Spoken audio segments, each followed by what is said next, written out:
eyes, look me in the face, tell me that you love me, even if it's fake. Hello நண்பர்களே, நான் உங்கள் sir. இன்னைக்கு நம்ம இதை பற்றி பார்க்க வர போகிறோம்னா ஸ்டோன் ஏஜ் மிஸ்ட்ரி. இதை பற்றி அன்றைக்கி பார்க்க போகிறோம்.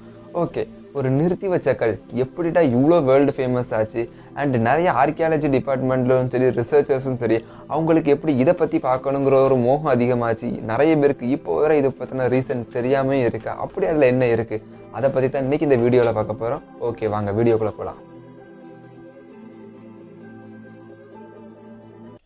இந்த ஸ்டோனேஜ் எங்கே இருக்குன்னா பிரிட்டனில் இருக்குது. அண்ட் இந்த ஸ்டோனேஜை பற்றின பல காமிக்ஸ் புக் இருக்குது. அண்ட் ஹாலிவுட் மூவியில் கூட இந்த பற்றின வந்திருக்கு. ஏன் நம்ம தமிழில் கூட 1001 படத்தில் கூட இந்த ஸ்டோனேஜை பற்றின ஒரு காட்சிகளும் இடம்பெற்றிருக்கு. அண்ட் இன்னொரு விஷயம் என்னென்னா, பிரிட்டன்லேயே பழங்காலத்து சின்னத்திலேயே இதுதான் ஃபர்ஸ்ட்டாக இருக்குது. இன்னொரு விஷயம் இருக்குது, இந்த ஸ்டோனேஜ் வந்து எப்படி இது வச்சு வெறும்னா ஒரு கல், இந்த கல் எப்படி இவ்வளோ ஃபேமஸ் ஆச்சுன்னு சொல்லி நிறைய பேர் யோசிக்கலாம். இன்னொரு என்னென்னா, இந்த கல் எப்போ கட்டப்பட்டதுன்னா 5000 வருஷத்துக்கு முன்னாடி கட்டப்பட்டது. இந்த ஸ்டோனேஜில் வந்து பல பேர் பல விஷயங்கள் சொல்கிறாங்க. ஒரு சில பேர் என்ன சொல்கிறாங்கன்னா, இது எதுக்காக இருக்குன்னா, அந்த காலத்தில் மனிதர்களை வந்து காலத்தை கணிக்கிறதுக்காக இந்த ஸ்டோனேஜ் இருக்கலாம்ங்கிறது வந்து பல பேருக்கு பல விஷயங்கள் புரியலை. அப்படி இருக்கும்போது இந்த விஷயங்களுடைய மர்மங்கள் வந்து என்ன, இதை பற்றி இதில் என்ன இருக்குன்னு சொல்லி தெரிஞ்சுக்கிறதுக்கு நிறைய பேர் அதை ட்ரை பண்ணாங்க, பட் முடியலை.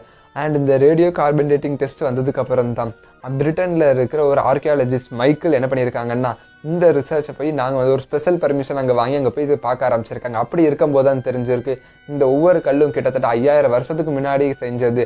அண்ட் அந்த ஒவ்வொரு கல்லு கீழே என்னென்னா ஒரு சவப்பெட்டி மாதிரி ஒன்று இருந்திருக்கு. அதில் வந்து ஏகப்பட்ட எலும்புக்கூடுகள் இருந்திருக்கு. என்னடா சார், சவப்பெட்டினா எலும்புக்கூடுகள் தானே இருக்கும் அப்படின்னு நீங்கள் வேறு யோசிக்கலாம்.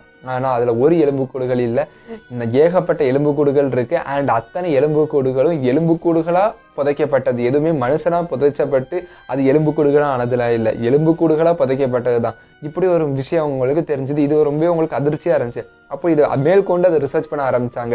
இந்த எலும்புக்கூடுகள்லாம் என்ன, இது எதுக்காக இங்கே இருக்குது அப்படின்னு சொல்லும்போது அவங்க என்ன சொல்கிறாங்கன்னா, இது வந்து பண்டைய காலத்தில் வந்து ஒரு மத வழிபாட்டு தலமாக இருக்கலாம். அதனால தான் இந்த எலும்புக்கூடுகள் போய் அங்கே கொண்டு போகிற அளவுக்கு அந்த ஃபினிஷிங் ஸ்டேஜில் இருந்திருக்கு. ஸோ இந்த கல்லை சர்ச் பண்ணும்போது தான் தெரிஞ்சுது, இந்த கல்லோடைய ஏஜும் இப்போ அங்கே கட்டப்பட்ட கல்லோட ஏஜும் ஒன்று தாங்கிறத கண்டுபிடிச்சாங்க. ஸோ ஆனால் அந்த கல் எதனால் அங்கே கொண்டு போகலைங்கிறது வந்து இன்னும் தெரியாமல் தான் இருக்குது. ஸோ அப்போ ஒரு இது கன்ஃபார்ம் பண்ணிட்டாங்க, அப்போ இந்த மலையிலேருந்து தான் அந்த கல்லை கொண்டு போகிறாங்கன்னு சொல்லி கன்ஃபார்ம் பண்ணிட்டாங்க.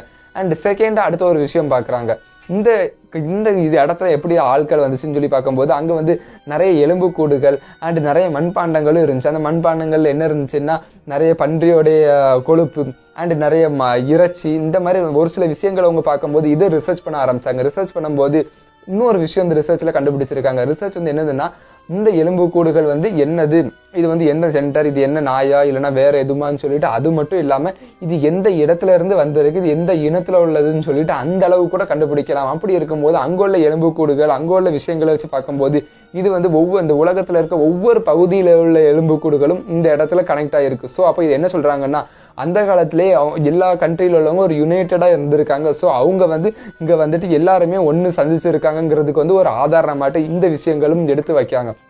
அண்ட் அடுத்த விஷயமா கொண்டு போகிறாங்க என்னதுன்னா, அதே மாதிரி அந்த ரிசர்ச் அதை மேற்கொண்டு அந்த பன்றி இறைச்சியெல்லாம் பார்க்கும்போது இங்கே வந்து ஒரு சில ஆல்கஹாலும் இருந்திருக்கு. அப்படி இருக்கும்போது அப்போவே ஒரு பார்ட்டி விஷயமும் நடந்திருக்கு. ஸோ இந்த இடத்த வந்து ஒரு பார்ட்டி ஹாலாகவும் மெயின்டைன் பண்ணியிருக்கலாங்கிறத இப்படி சொல்கிறாங்க. ஸோ இப்படி பல விஷயங்கள் அதை சுற்றி நடந்துக்கிட்டே இருக்குது. ஆனால் இன்னைக்கு வரைக்கும் இதுக்கான ரிசர்ச் யாருமே கண்டுபிடிக்க முடியலை. அண்ட் இன்னும் இந்த விஷயங்கள் வந்து மர்மமாகவே தான் இருந்துகிட்ருக்கு. ஓகே கைஸ், இந்த மர்மத்தை பற்றி நீங்கள் என்ன நினைக்கிறீங்க? இது உண்மையாகவே எதுவும் ஏலியன்ஸுக்காக கட்டப்பட்டதா, இல்லைன்னா வேற நம்மளுடைய மக்கள்கள் தான் ஏதோ கட்டியிருக்காங்களா? ஆனால் இதுக்கான மர்மங்கள் இன்னும் விட தெரியாமல் கேள்விகளை மட்டும் முன்னு வச்சுக்கிட்டே இருக்குது. ஆனால் இதுக்கான பதில்கள் எதுவுமே கிடைக்கல.